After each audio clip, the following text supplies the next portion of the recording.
teman-teman, selamat bergabung di ibadah online Fresh Generation dan Excel Grace Community Center Makassar.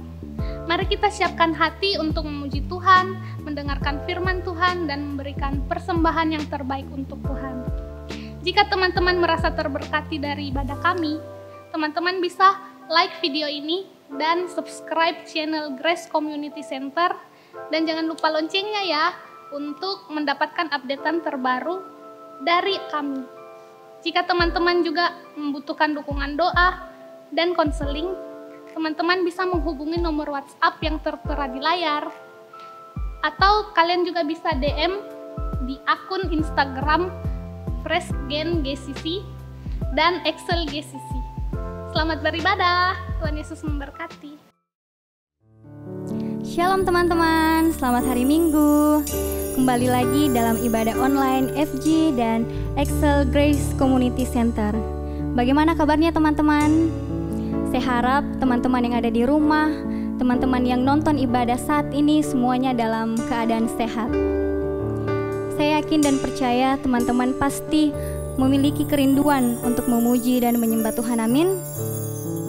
Karena itu saya undang teman-teman untuk mari kita siapkan hati kita, karena kita mau masuk dalam hadirat-Nya.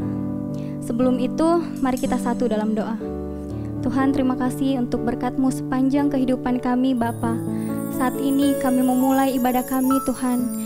Biar Engkau yang hadir di setiap ibadah kami, Tuhan. Dimanapun kami berada, Bapa, biarlah Roh Kudus-Mu yang bekerja, yang memenuhi setiap kami, Tuhan. Terima kasih Tuhan Yesus. Kami siap untuk memulai, di dalam nama-Mu kami sudah berdoa dan mengucap syukur. Haleluya. Amin. Mari sama-sama kita angkat pujian ini.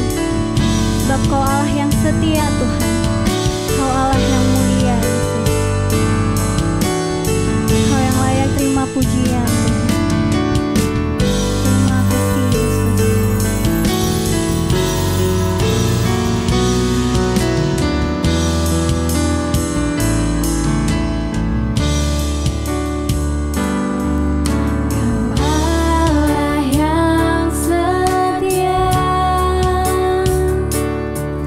Bapa yang mulia.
Bahkan Engkau yang menjadi alasan kami hidup sampai saat ini Tuhan. Kalau sebentar kami akan mendengarkan firman-Mu Bapa, Kau yang berkati pembicaramu Tuhan, pakai dia Tuhan, biar apa yang ia sampaikan sesuai dengan isi hati-Mu Tuhan. Berkati juga kami yang mendengar Tuhan, biar apa yang kami dengarkan dapat kami tanamkan dan dapat menjadi pedoman dalam kehidupan kami. Terima kasih Tuhan Yesus, kami serahkan semuanya ke dalam tangan-Mu. Terpujilah nama-Mu, haleluya, amin. Halo teman-teman, sekarang kita akan memberikan persembahan. Untuk teman-teman yang ingin memberikan persembahan, kalian bisa memberikan persembahan melalui rekening gereja yang tertera di layar. Untuk itu, mari kita satu dalam doa. Bapa, kami bersyukur Tuhan atas berkat-Mu Tuhan sepanjang hari ini Tuhan. Sebentar lagi kami akan memberikan persembahan, Engkau yang memberkati persembahan kami, biar apa yang kami berikan bisa menjadi berkat bagi gereja kami. Terima kasih Bapak, ini doa kami berdoa dan mengucap syukur, haleluya, amin. Shalom teman-teman, glad to see you guys again. Dan saya percaya kita semua dalam kondisi yang baik-baik saja, kita dalam kondisi yang sehat, dan kita bisa bersuka cita bersama-sama pada kesempatan kali ini. Nah, kali ini kita akan belajar bersama-sama tentang takut akan Tuhan. Nah, di dalam Alkitab mengatakan bahwa di hari-hari terakhir atau di akhir zaman akan ditandai dengan masa yang sukar. Masa yang sukar ini terjadi karena manusia itu tidak hidup dalam takut akan Tuhan. Kalian bisa baca di 2 Timotius 3 ayat 1-9, di situ intinya adalah bagaimana keadaan manusia di akhir zaman. Nah, takut akan Tuhan ini sendiri adalah sebuah hal yang memalukan atau hal yang tidak relevan mungkin untuk dunia zaman sekarang. Banyak orang yang berpikir bahwa sudah bukan zamannya lagi untuk kita hidup suci, sudah bukan zamannya lagi kita hidup takut akan Tuhan.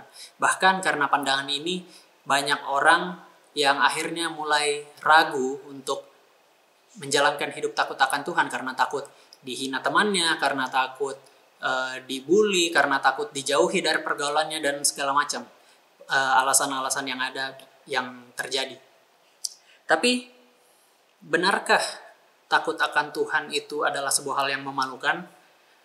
Benarkah takut akan Tuhan itu adalah hal yang tidak relevan lagi dengan kondisi zaman sekarang, di zaman now kalau anak muda katakan?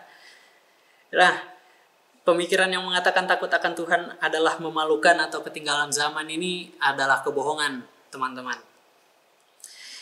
Iblis berusaha sedemikian keras untuk menanamkan kebohongan ini kepada setiap orang yang bisa dijangkaunya, yang bisa dipengaruhinya gitu. Dan saya mau katakan kita harus kuat, kita harus memiliki pondasi yang teguh, yaitu firman Tuhan, supaya kita bisa mengerti bahwa takut akan Tuhan itu bukan hal yang memalukan dan bukan hal yang ketinggalan zaman. Dan kebohongan iblis itu bisa kita tolak dan kita bisa hidup terus berpegang teguh kepada firman Tuhan. Nah, di dalam Mazmur 25 ayat 12-14 dikatakan, siapakah orang yang takut akan Tuhan? Kepadanya Tuhan menunjukkan jalan yang harus dipilihnya. Orang itu sendiri akan menetap dalam kebahagiaan dan anak cucunya akan mewarisi bumi. Tuhan bergaul karib dengan orang yang takut akan Dia dan perjanjiannya diberitahukannya kepada mereka. Nah, setidaknya teman-teman ada 3 hal yang bisa kita pelajari dari ayat yang kita baca barusan. Yang pertama adalah kalau kita hidup takut akan Tuhan, kita akan menerima yang namanya tuntunan Tuhan. Dalam ayatnya yang ke-12 mengatakan bahwa setiap orang yang percaya atau setiap orang yang takut akan Tuhan itu akan mengalami tuntunan Tuhan. Tuhan akan menuntun jalan mana yang harus dia pilih. Dan Mazmur ini ditulis oleh Daud. Bagaimana Mazmur ini sebenarnya adalah salah satu pengalaman Daud juga. Bagaimana dia sering bertanya kepada Tuhan, jalan mana yang harus dia pilih atau apa sih yang harus dia lakukan. Salah satu contoh yang bisa kita lihat dari pengalaman Daud adalah di 1 Samuel 23 ayatnya yang kedua. Lalu bertanyalah Daud kepada Tuhan, apakah aku akan pergi mengalahkan orang Filistin itu? Jawab Tuhan kepada Daud, pergilah, kalahkanlah orang Filistin itu dan selamatkanlah Kehilah. Nah, Daud ini adalah pribadi yang takut akan Tuhan. Dan ya, Daud sama seperti kita, sama-sama manusia. Dan kita bisa lihat bahwa saat Daud memiliki masalah, saat Daud bingung mesti melakukan apa, dia bertanya kepada Tuhan. Dan karena dia adalah pribadi yang takut akan Tuhan, dia mendapatkan tuntunan dari Tuhan. Kebayang gak sih teman-teman, kalau misalnya kalian lagi punya masalah, terus bingung mesti ngapain, terus akhirnya kalian mulai berpikir keras, apa ya yang harus saya lakukan? Atau kalau ada dua pilihan, terus harus pilih salah satu, yang mana ya yang harus saya pilih? Dan akhirnya ada tuntunan gitu dari Tuhan yang menuntun kalian untuk memilih yang benar. Betapa bersyukurnya kita bisa memiliki hal itu. Tapi satu hal teman-teman, untuk bisa mendapatkan itu kita harus hidup takut akan Tuhan seperti yang dikatakan di ayat 12 tadi. Jadi ayat ini menunjukkan bahwa Daud mengalami tuntunan Tuhan dalam kehidupannya. Tuhan menunjukkan jalan yang harus dipilih oleh Daud. Dan saya mau katakan, tidak cuma Daud yang bisa menerima ini, tapi kita semua bisa juga menerima ini. Syaratnya apa? Hiduplah takut akan Tuhan. Lalu yang kedua adalah apa yang bisa kita dapatkan saat kita menjalankan hidup takut akan Tuhan, yaitu kebahagiaan dan anak cucu kita akan diberkati oleh Tuhan. Ayatnya yang ke-13, mengalami kebahagiaan dan anak cucu diberkati Tuhan adalah berkat kedua yang bisa kita terima oleh orang-orang yang takut akan Tuhan. Bahkan Daud sendiri mengatakan kalau orang yang takut akan Tuhan itu akan menetap dalam kebahagiaan dan setiap anak cucunya akan diberkati. Kebahagiaan di sini seperti yang sudah sering saya katakan sebelum-sebelumnya, sebenarnya adalah bukan kebahagiaan yang berarti bebas masalah, tapi kebahagiaan di sini maksudnya adalah saat kita memiliki masalah, saat kita memiliki problem, saat kita memiliki pergumulan, ada Tuhan di sana. Ada Tuhan yang menyertai kita, ada Tuhan yang menolong kita. Begitu juga dengan Daud. Daud kita tahu memiliki banyak masalah, banyak pergumulan. Dan yang dia maksud dengan bahagia adalah bagaimana ada Allah yang menyertai dia. Ada Immanuel, Allah yang menyertai kehidupan kita.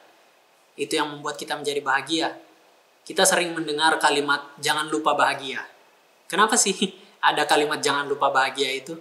Saya bisa menyimpulkan kalau kalimat jangan lupa bahagia ini keluar karena ada banyak orang yang terlalu sibuk untuk melakukan hal yang lain dan sampai akhirnya melupakan untuk bahagia. Nah, kalau kita takut akan Tuhan, teman-teman, kita tidak perlu lagi ingat-ingat untuk bahagia karena kita akan selalu bahagia. Karena ada Allah yang menyertai kita, ada Allah yang bersama-sama dengan kita, yang memberikan sukacita yang sejati buat setiap kita. Maka dari itu, Daud bisa mengatakan, sekalipun aku berjalan di lembah kekelaman, aku tidak takut sebab Engkau Allah yang menyertaiku. Nah, lalu poin yang ketiga yang bisa kita pelajari, bahwa apakah yang didapatkan oleh orang-orang yang takut akan Tuhan, yaitu adalah hubungan yang dekat atau hubungan yang intim dengan Tuhan. Hubungan yang dekat dengan Tuhan adalah berkat ketiga yang dialami oleh setiap orang yang takut akan Tuhan. Kedekatan dengan Tuhan ini dialami oleh Daud, sehingga dia bisa berkata, Tuhan bergaul karib dengan orang yang takut akan Dia, yang ada di ayat 14. Bahkan Daud berkata, Tuhan akan memberikan perjanjiannya kepada setiap orang yang takut akan Tuhan. Nah, Alkitab dalam 2 Raja-Raja 2 ayat 4 mengungkap tentang kedekatan Daud dengan Tuhan. Bahkan Tuhan menyampaikan perjanjiannya kepada Daud, yaitu, jika anak-anakmu laki-laki tetap hidup di hadapanku dengan setia, dengan segenap hati dan dengan segenap jiwa, maka keturunanmu takkan terputus dari tahta kerajaan Israel. Nah, dari ayat-ayat yang kita pelajari tadi, kita bisa belajar bahwa takut akan Tuhan adalah pondasi buat setiap kita untuk membawa kita semakin hari semakin dekat dengan Tuhan. Nah, kalau kita melihat dari apa yang sudah kita pelajari tadi, 3 poin yang dapat dialami oleh orang-orang yang takut akan Tuhan, kita bisa belajar bahwa takut akan Tuhan adalah pondasi yang kuat untuk setiap kita, orang-orang yang percaya, untuk setiap kita, anak muda Kristen, untuk bisa membangun kedekatan dengan Tuhan. Semakin hari semakin dekat, semakin hari semakin bertumbuh, semakin hari semakin menjadi pribadi yang serupa dan segambar dengan Allah. Tapi kita harus mengerti dulu, apa sih sebenarnya takut akan Tuhan itu? Apakah takut akan Tuhan itu adalah sekedar mentaati perintahnya, sekedar melakukan perintahnya? Kita harus belajar bahwa takut akan Tuhan itu adalah kita mengikuti atau menaati segala perintahnya, melakukan kehendaknya karena kita mengasihi Tuhan. Bukan karena kita takut dengan hukuman kalau kita tidak menjalankan itu. Kalau kita tidak menjalankan peraturan-peraturan, kalau kita tidak menjalankan perintah Tuhan. Bukan karena kita takut, tapi karena kita mengasihi Tuhan. Jadi, yang penting adalah motifnya, teman-teman. Saat kita mengasihi Tuhan, kita pasti akan dengan natural melakukan perintah Tuhan. Kita akan menjadi pribadi yang takut akan Tuhan. Kita akan menjauhi diri dari dosa. Karena kita mengasihi Tuhan. Tapi kalau karena kita takut, ya semuanya dilakukan karena dasar ketakutan, kita tidak akan mengalami pertumbuhan, teman-teman. Tuhan Yesus mengajarkan kita dalam Yohanes 14 ayat 15 dan juga 24 tentang dasar melakukan perintah Tuhan adalah kasih kepada Tuhan. Yaitu, jikalau kamu mengasihi aku, kamu akan menuruti segala perintahku. Barang siapa tidak mengasihi aku, ia tidak menuruti firmanku. Nah, teman-teman, dari ayat yang tadi kita bisa belajar bahwa setiap orang yang mengasihi Allah pasti akan menuruti perintahnya. Dan buat orang-orang yang tidak mengasihi Allah pasti tidak akan menuruti perintahnya. Jadi dasar dari takut akan Tuhan itu adalah kasih kita kepada Tuhan. Seberapa besar kita mengasihi Tuhan. Saat kita sadar bahwa kita begitu mengasihi Tuhan, maka kita pasti akan melakukan apa yang bisa kita lakukan untuk menyenangkan hati Tuhan. Apa yang bisa kita berikan untuk memuliakan nama Tuhan. Dan secara natural kita akan terbawa masuk ke dalam kehidupan yang takut akan Tuhan. Jadi teman-teman, teladan yang bisa kita pelajari adalah Yesus. Bagaimana Yesus turun ke dunia, menjadi pribadi yang taat, sampai akhirnya dia mati di kayu salib. Apakah Yesus pernah marah? Pernah. Yesus juga pernah merasakan sedih. Yesus juga pernah merasakan senang, sama seperti kita. Bahkan sesaat sebelum dia disalibkan, dia sempat berdoa supaya ini lalu, supaya dia tidak disalibkan. Tapi akhirnya dia memilih untuk taat, karena dia memberikan contoh buat setiap kita. Bagaimana takut akan Tuhan itu didasari oleh kasih. Jadi teman-teman, takut akan Tuhan itu bukan sebuah hal yang memalukan atau ketinggalan zaman, teman-teman. Saya mau katakan, takut akan Tuhan itulah pondasi utama buat setiap kita, yang membawa kita semakin hari semakin bertumbuh, semakin hari semakin diberkati, semakin hari semakin intim dengan Tuhan. Dan jangan percaya hoax, jangan percaya kebohongan yang iblis berusaha ciptakan, tetapi teruslah menggali firman Tuhan, teruslah mendekatkan diri kepada Tuhan, bangun hubungan pribadi kita dengan Tuhan. Dan saat kita telah membangun hubungan pribadi kita dengan Tuhan, kita akan menyadari, kita akan mengalami banyak berkat Tuhan, mengalami banyak mujizat, mengalami banyak sukacita yang Tuhan janjikan buat setiap kita. Dan pada akhirnya kita akan menerima keselamatan yang telah Tuhan janjikan untuk setiap orang yang percaya. Amin. Mari kita sama-sama berdoa.